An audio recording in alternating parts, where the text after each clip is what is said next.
Kuburan di tebing. Mengapa Toraja melawan arus dunia?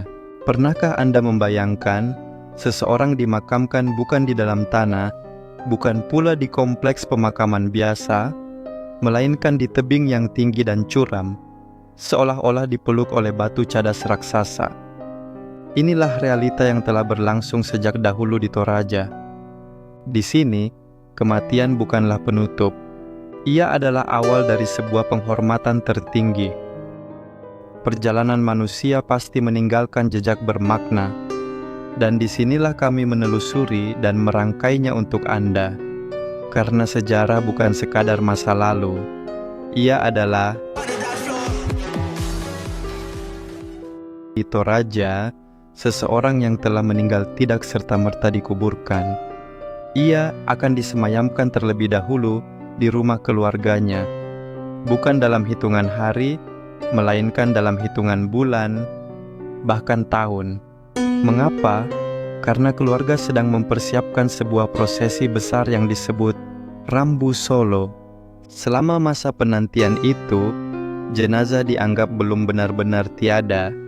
Ia dianggap sakit atau sedang tidur. Keluarga tetap menyapanya, menyiapkan makanan, berbicara padanya. Bagi orang luar, tradisi ini mungkin tampak aneh, namun di baliknya tersimpan makna yang dalam tentang cinta, tentang ikatan, tentang penghormatan yang tak lekang oleh kematian. Lalu mengapa di tebing? Tradisi pemakaman di tebing berasal dari keyakinan luhur masyarakat Toraja, bahwa semakin tinggi seseorang dimakamkan, semakin dekat ia dengan leluhur, dan semakin dekat ia dengan Sang Pencipta. Tebing batu menjadi pilihan, bukan hanya karena alasan spiritual, tetapi juga karena alasan ekologis. Tanah di Toraja keras dan berbatu, tidak mudah digali, tidak luas untuk dibagi. Maka para leluhur menemukan jalan lain, yakni kembali ke batu, tempat asal dan tempat pulang. Prosesi pemakaman ini tidaklah mudah.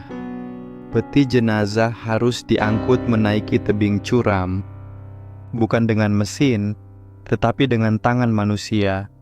Tali-tali diikat, tenaga digerakkan, dan seluruh keluarga terlibat, sebab bagi mereka, kehormatan terakhir adalah bentuk kasih yang layak diperjuangkan. Walau harus melawan gravitasi, tahu-tahu wajah yang menyapa. Di sela-sela lubang pemakaman itu berdiri patung-patung kecil dari kayu. Mereka disebut tahu-tahu. Tahu-tahu adalah representasi dari orang yang telah meninggal. Dibuat menyerupai wajah aslinya, lengkap dengan pakaian adat, dan ditempatkan di depan lubang pemakamannya. Tahu-tahu bukan sekadar ukiran. Ia adalah lambang status sosial, simbol penghormatan, dan juga cara keluarga menyampaikan bahwa yang telah pergi tetap hadir. Uniknya, banyak dari tahu-tahu ini justru lebih mirip almarhum daripada foto resmi mereka. Mungkin karena dibuat dengan ingatan, bukan sekadar referensi visual, tapi dari hati yang mengenang dengan utuh. Batu yang berbicara.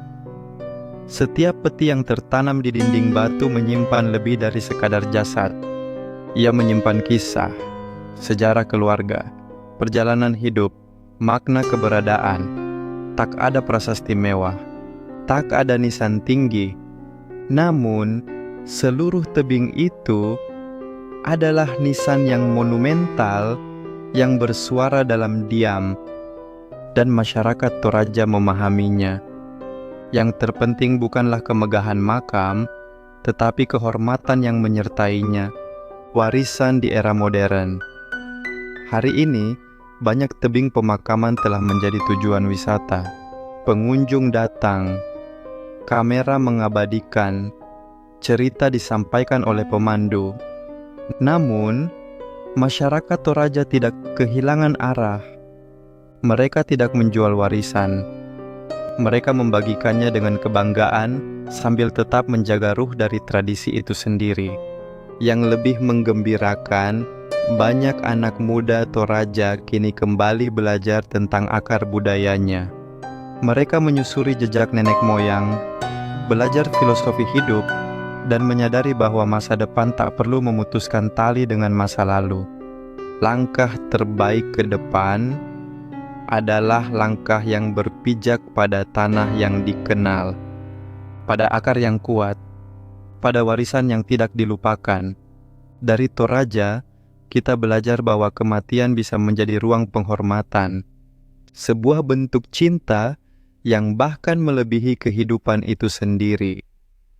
Tradisi ini mengajarkan kita bahwa kehilangan tidak selalu berarti perpisahan.